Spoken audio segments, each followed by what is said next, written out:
Hello gangs, karon kirle ta in Java in Chibai kabu kovek acheu in van nei thak tak angin video tharnen karon kirle ta voina hian zanin akanu le kapa te le ka ukholi ne te ho khita alangin an vazin ve tuna chuan sa kholi na hian nupui anei to chungpoin sa kholi na puzo na chamwain lo in zo tu kha lo ni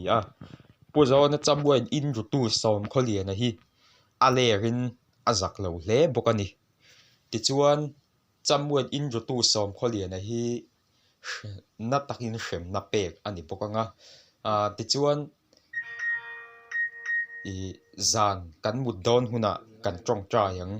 zan mut don huna te cho kan ei huna te kan trong tra nga pathian chi kha lo bel ula ke pon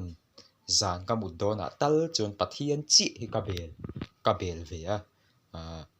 rui thei thila loin mang lo ula rui thei thilin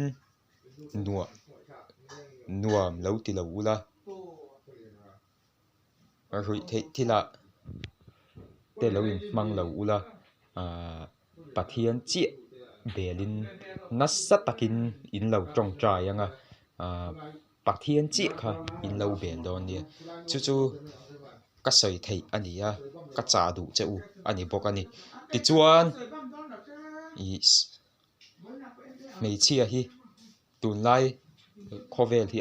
achang kang to dewa nula mel tha an tam to khal deuh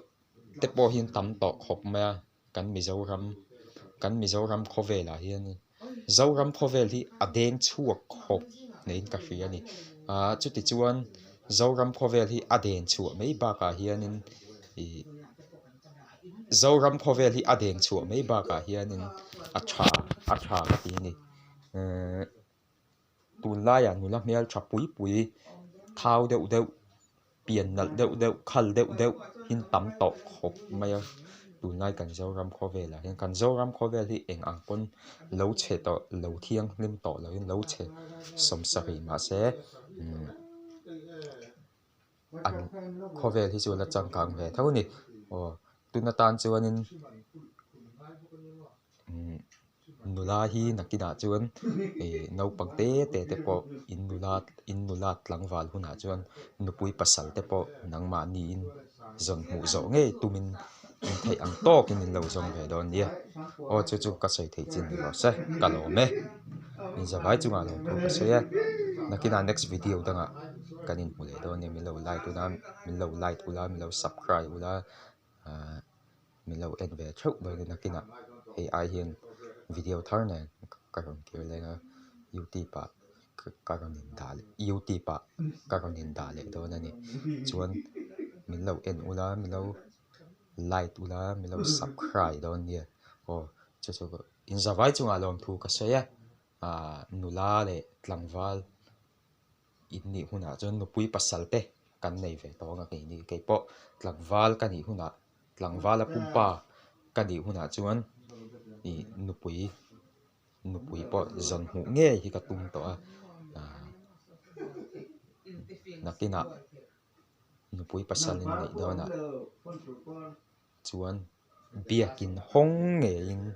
lalpa fak chunga biakin hong nge in nupui pasal hi kan nei theu don ni in ngai zon na lama te po hian film ko tu ni chu ka sei thei chin ni se ka thla le to phot meng cheu bye next video danga